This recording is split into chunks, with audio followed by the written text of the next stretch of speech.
ain't see me, you Stevie. Wondering how I reach more evolutions than Evie and make it look easy. What is up, Earth's mightiest subscribers? It's Ernie, the Blerd without fear. Welcome back to the channel. All right, so today's video, we're going to be talking about X-Men number 9, and this is the issue that actually is going to turn a lot of things on its head. I can say this and not feel bad about it in the slightest, but I was wrong about Prisoner X. But we're going to talk about that here in a moment. The main thing about this issue is really just so much what it's bringing to the table before we get into the Prisoner X of it, is that I actually am quite pleased to see that the more this is going on, the more that it's starting to make more sense. I talked about with the previous installment of Raid on Grey Malkin that I wasn't terribly crazy about the fact these people were fighting for what felt like no good goddamn reason, and I wasn't really terribly crazy about the fact that we were rehashing a lot of moments from the first part. Even as we got towards the end of the last issue of Uncanny X-Men, it did start to kind of course correct where it felt like it did make more sense that the reasons why the X-Men were fighting each other, well, yes, they're a little bit contrived. They make way more sense than just, oh, we're fighting because we just don't like each other. No, they were fighting because they were being manipulated by Scurvy Phillip. And I think it's here where Scurvy Phillip is getting a lot more storytelling, and I really like that because he's one of those guys that, you know, when everybody saw him first at the scene, everyone assumed he was Charles Xavier, as I talked about before, and he's not. Yes, he is white. Yes, he is a bald man. Yes, he seems to have legs that don't entirely work. That doesn't make him Charles Xavier.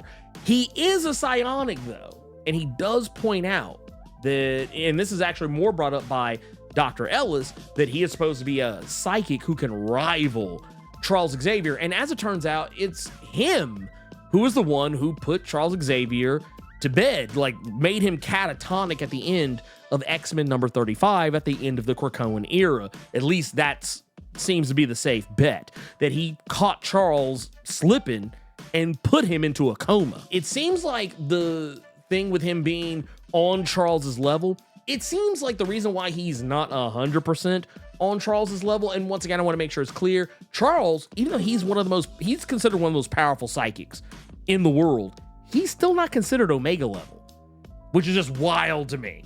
But, you know, it's Jean and Kid Omega are the ones who are considered Omega level. So the fact that this guy is supposed to be Charles's rival and still can't really hold too much of a candle to him, it says a lot. But the thing is, I think where Charles is always going to eat this guy's lunch is that it seems like Scurvy Phillip can't do two things at once. Like, there's a point where he mentions that he's the one that is causing the X-Men to fight each other, but he's also the one that's keeping the trustees in line as well.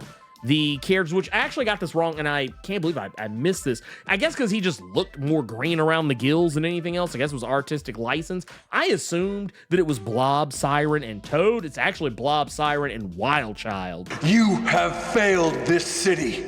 I'll take that. But, you know, the funny thing about all this is that he's the reason why these mutants are doing what they're doing. And he says that he can't do both at once. He has to do one or the other.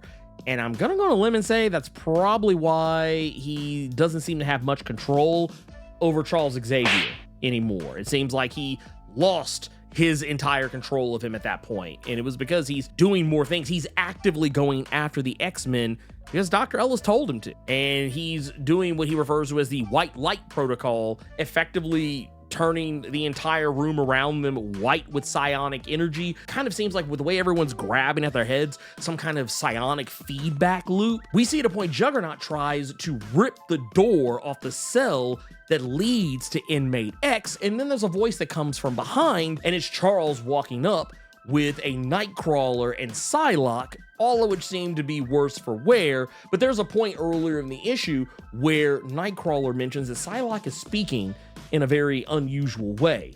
And it's probably because Xavier was reaching out to her and speaking through her at a point, but that's not really ever confirmed.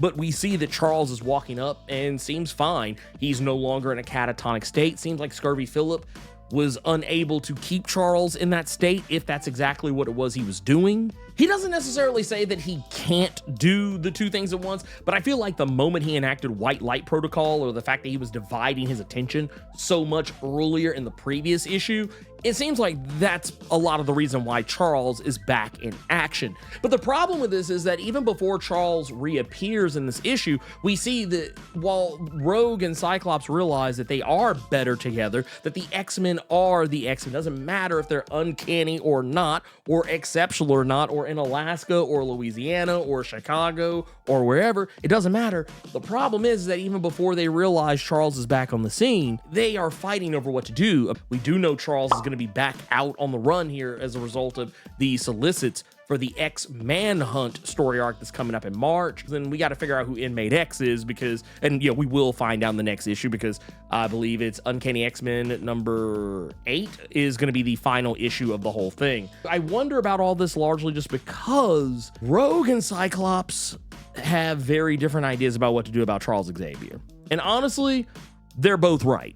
Rogue does not want to leave Charles Xavier in the prison because of what she knows that Dr. Ellis is very likely doing to him, considering that Ellis was able to turn Blob, Siren, and Wildchild. I mean, Wildchild's not that hard, but like Blob and Siren specifically, two characters who, under normal circumstances, they wouldn't be doing what they're doing right now. But the fact that she was able to turn them, the fact that they had been torturing the prisoners of Greymalkin and mistreating them. She doesn't want to leave Charles to that fate. He's like a father to her. Of course she's not going to want to do that.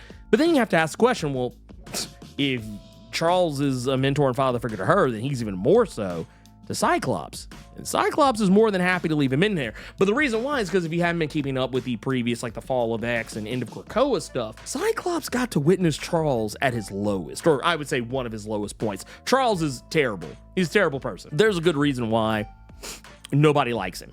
Especially now. But during the Krakoan era and its fallout, Charles was ready to assassinate a child, Moira McTaggart, which, to be fair, even though technically she was a child at the time, she was a child that had lived 9 previous lifetimes and all of that experience and knowledge. So you really couldn't call her a normal child. She was a child with literally thousands of years of life experience. I mean, that one's kind of debatable. But the point is, he was willing to kill a child to stop everything that was going on with Orchis. And then when that didn't go the way he wanted, he threw in his lot with Orchis and was helping Orchis kill humans just so mutants could live in peace, albeit behind a gilded cage. They were basically going to be, for all intents and purposes, treated as zoo animals, something that was teased in the House of X story arc with the Preserve in year 1000, a place that was effectively a wildlife preserve, but not for animals, but for mutants.